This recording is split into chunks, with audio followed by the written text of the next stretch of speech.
this is for the young people, but also for us adults, because we go through this too. But how many guys have you ever had bad dreams, nightmares? You ever had bad dreams? Are there any of them that you can remember that are more vivid than others? Maybe some that scared you more than others? See, I think we all have dreams. There's some psychologists that say that if you don't dream, that you'll go crazy. And there have been studies on people that have had difficulty dreaming, and they've tried to fix that so that they could actually dream when they sleep. Because if you don't dream, you don't get into that depth of sleep where you're able to dream. It affects your body and your mind. And so dreams are good things, but sometimes we have bad dreams. And sometimes those dreams are so bad and so vivid, so real, that sometimes it's hard to tell whether it's a dream or whether it's reality. Sometimes you watch these scary movies and they have scenes like that where somebody wakes up from a dream and they're thinking, oh my goodness, thank goodness that's over. Then all of a sudden a ghost pops up or something and scares them. Then they wake up again. So it was a dream within a dream. So sometimes our dreams can seem so real, we maybe even wake up inside those dreams and think you're awake, but you're still sleeping, still dreaming.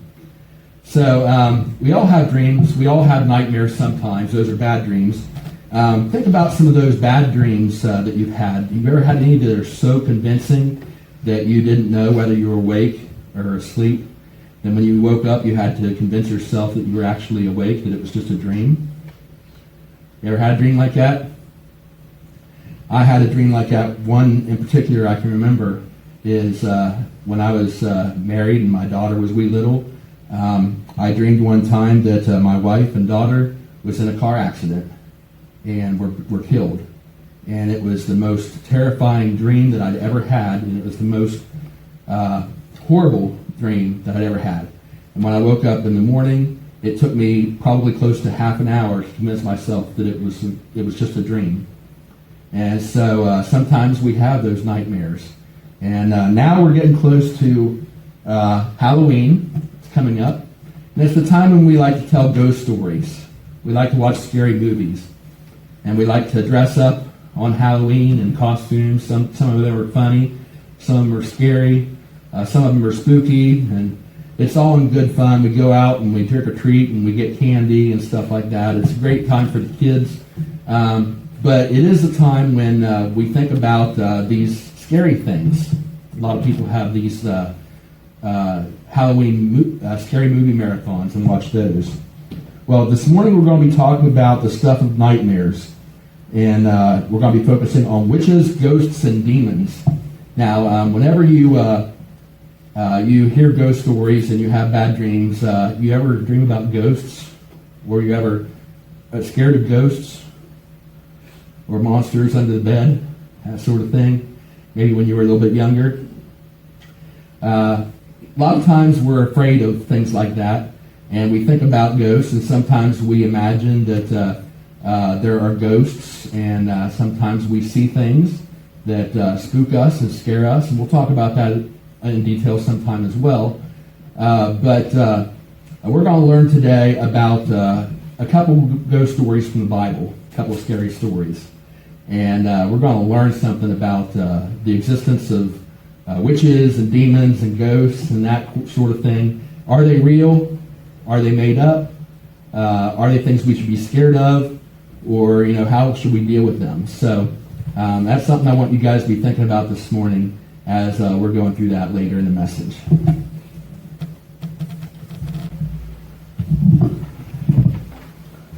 All right, as I said, this morning we are talking about Halloween as we are approaching. It's coming up later this week. And so as I said, that's a time when we think about ghost stories and scary movies and that sort of thing. Well, this morning we are going to focus on nightmares, specifically the stuff of nightmares, witches, ghosts, and demons. So as I said, we've all had bad dreams and nightmares. And the Bible talks about dreams and visions in both positive and negative terms. As I said, we have dreams, and a lot of times those dreams are very good. They're very nice. And then other times those dreams are very bad and scary and frightening. In Genesis, we learned about Joseph, who the Bible calls a dreamer. Now, his dreams came from God, so that's a good thing. But his dreams got him in trouble with his jealous brothers. God also gave Joseph the ability to interpret and understand dreams, and even to know what people had dreamed without them telling him. And this ability helped him to gain favor in Egypt, and eventually saving his own people from poverty and starvation. So those were some negative and positive things that came from the dreams that Joseph had. Now, centuries later, as Israel found itself once more in captivity, this time in Babylonia by King Nebuchadnezzar, we meet Daniel, who also God gave dreams and visions and the ability to interpret and understand. So Nebuchadnezzar, just like Pharaoh did in Joseph's time, had troubling dreams and nightmares. Just as Pharaoh's magicians, enchanters, sorcerers, and astrologers couldn't tell him what he had dreamed and then interpret it, neither could Nebuchadnezzar's. And just like Joseph could, Daniel could too. Years later, God also plagued King Belshazzar, Nebuchadnezzar's son, with disturbing visions. Now, Belshazzar had desecrated the sacred relics from the temple in Jerusalem and used them to party, to get drunk, and to worship false gods. So in the story we read in the book of Daniel, it says, "Suddenly the fingers of a disembodied human had appeared and wrote on the plaster of the wall in the royal palace. As they wrote on the wall, the king's face turned pale, his legs became weak, and his knees began to knock. And the words read, Mene, Mene, Tekel, Parsin." And I may not be pronouncing that correctly, but it's close enough. King Belshazzar summoned his enchanters, astrologers, and diviners, but none of them could determine or interpret it. So he called Daniel to him. And so we pick up in Daniel chapter 5, and if you want to follow along, it's on page 1380 in your Pew Bible. Page 1380. Daniel chapter 5.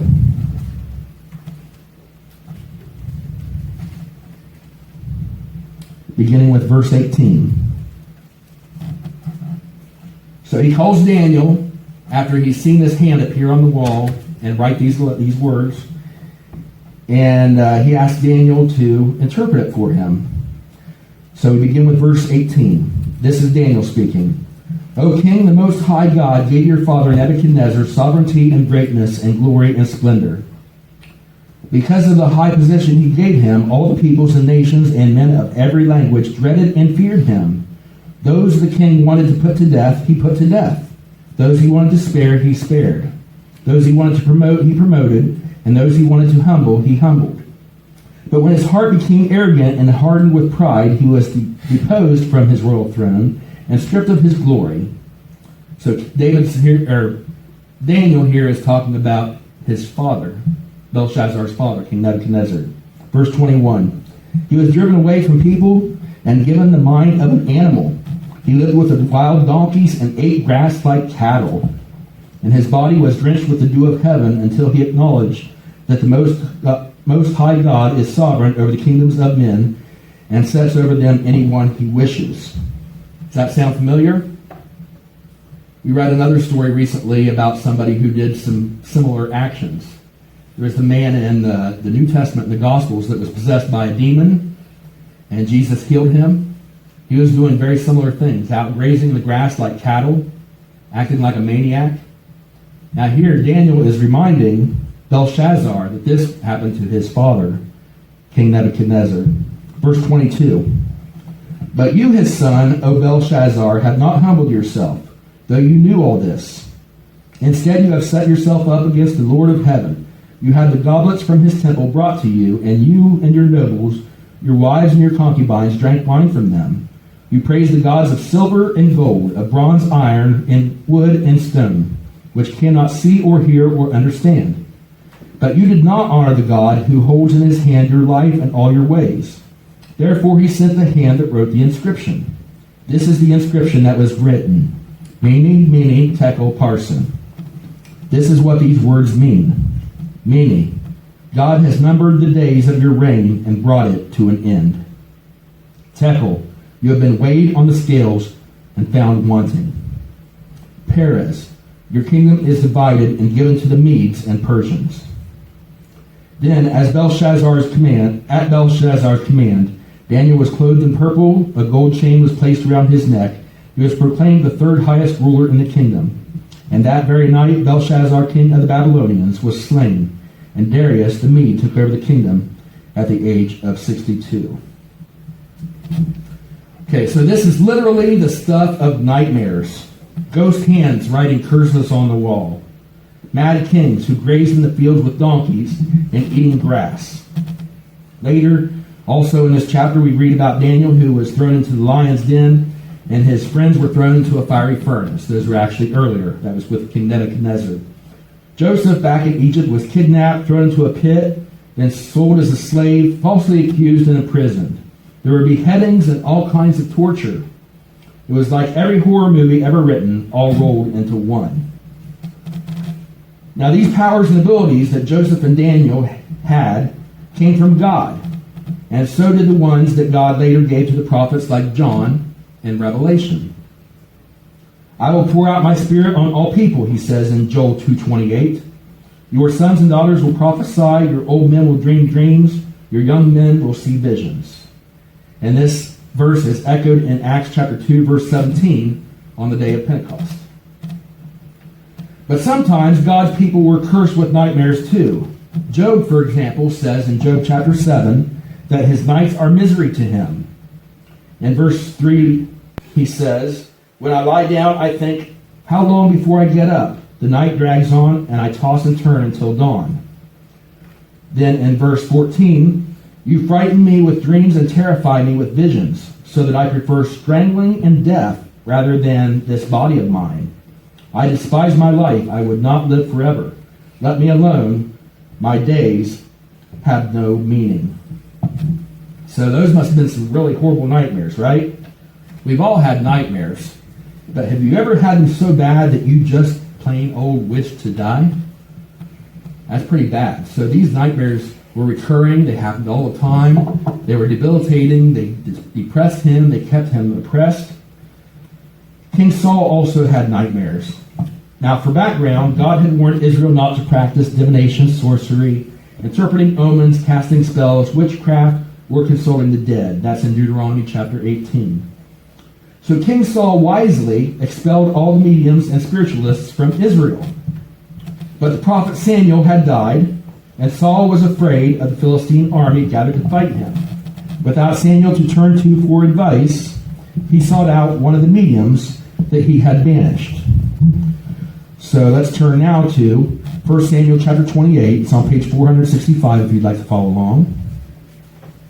Page 465. 1 Samuel 28, beginning with verse 7.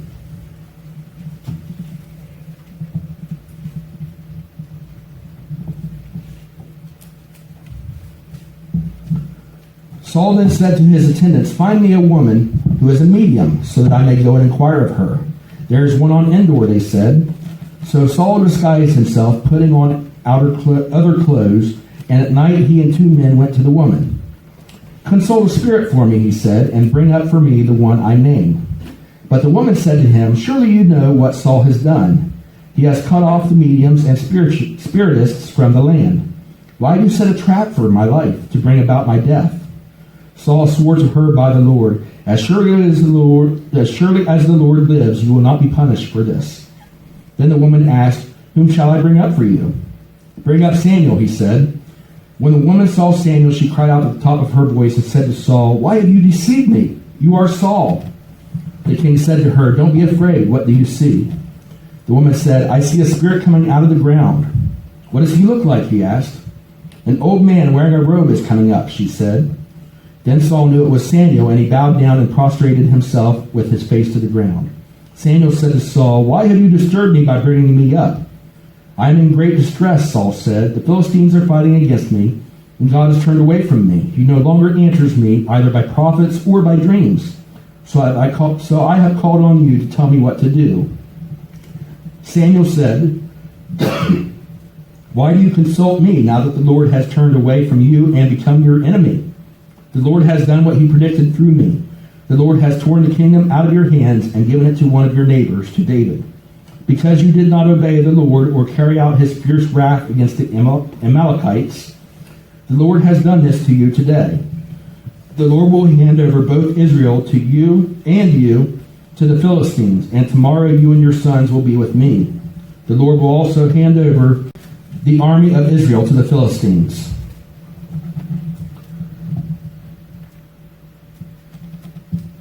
Okay, so a short time later, this prophecy was fulfilled. Let's move now to page 468, just one page over, chapter 31, beginning with verse 1.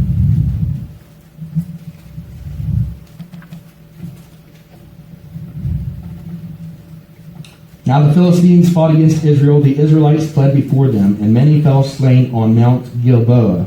The Philistines pressed hard after Saul and his sons, and they killed his sons Jonathan, Abinadab, and Malchishua. The fighting grew fierce around Saul, and when the archers overtook him, they wounded him critically. Saul said to his armor-bearer, "Draw your sword and run me through, or these uncircumcised fellows will come and run me through and abuse me." But his armor-bearer was terrified and would not do it. So Saul took his own sword and fell on it. When the armor-bearer saw that Saul was dead, he too fell on his sword and died with him. So Saul and his 3 sons and his armor-bearer and all his men died together that same day. When the Israelites along the valley and those across the Jordan saw that the Israelite army had fled, and that Saul and his sons had died, they abandoned their towns and fled. And the Philistines came and occupied them. The next day, when the Philistines came to strip the dead, they found Saul and his 3 sons fallen on Mount Gilboa. They cut off his head and stripped off his armor, and they sent messengers throughout the land of the Philistines to proclaim the news in the temple of their idols and among their people. They put his armor in the temple of the Ashtoreths and fastened his body to the wall of Bethshan. When the people of Jabesh Gilead heard of what the Philistines had done to Saul, all their valiant men journeyed through the night to Bethshan. They took down the bodies of Saul and his sons from the wall of Bethshan and went to Jabesh, where they burned them. When they took their bones and buried them under a tamarisk tree at Jabesh, and they fasted 7 days. So once again, this is the stuff of nightmares. So God had specifically warned against spiritism, the belief that the spirits of the dead people can communicate with the living. But Saul, even though he knew better, did it anyway because of his fear. Saul died, it says in 1 Chronicles 10, 13 and 14, because he was unfaithful to the Lord. He did not keep the word of the Lord, and even consulted a medium for guidance, and did not inquire of the Lord. So the Lord put him to death and turned the kingdom over to David, son of Jesse.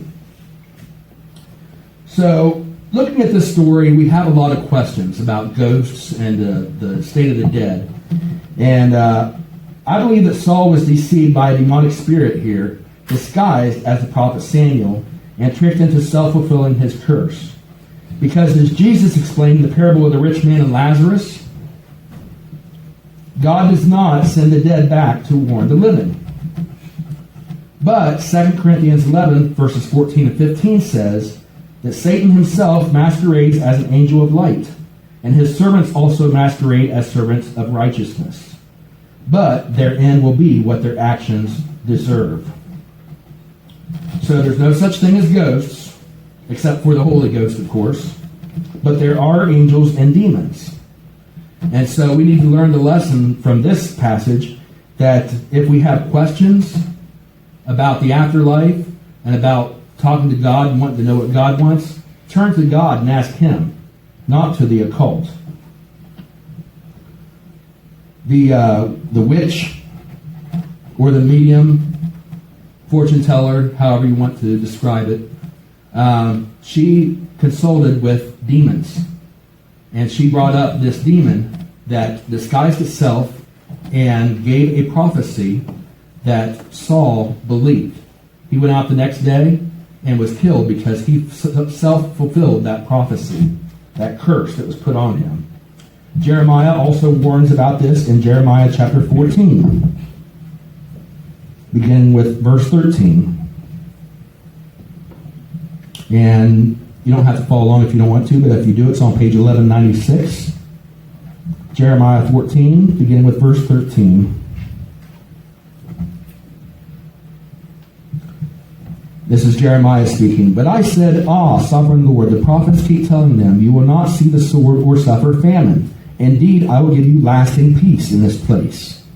You ever heard that before? I will give you lasting peace, peace in our time. But Jesus says, peace, peace. They will say peace, peace when there is no peace. Well, the Lord answered to him, verse 14, the prophets are prophesying lies in my name. I have not sent them or appointed them or spoken to them. They are prophesying to you false visions, divinations, idolatries, and the delusions of their own minds. Just like the one who spoke to Saul, disguised as Samuel.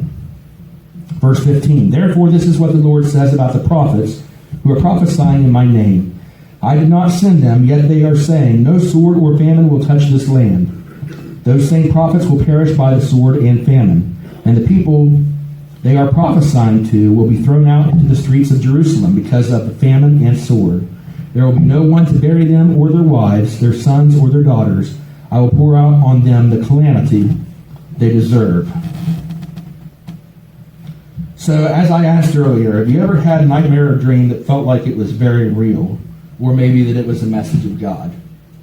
We read a couple stories here about people who had received messages that they believed from God. Some of them were in visions, some of them were in dreams, some of them were conjured up by mediums and spiritualists. Well, I'll give you a personal example from several years ago when I was going through my divorce. And one of the most vivid dreams that I ever had, I was working in Belmont County at the time and living in Noble County, so I was commuting back and forth.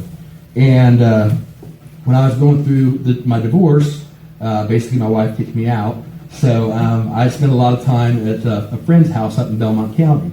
And so one afternoon after I got off work, I went over to his house, and I was sleeping in the daytime because I worked midnight shift. And I had a dream where I saw my own funeral.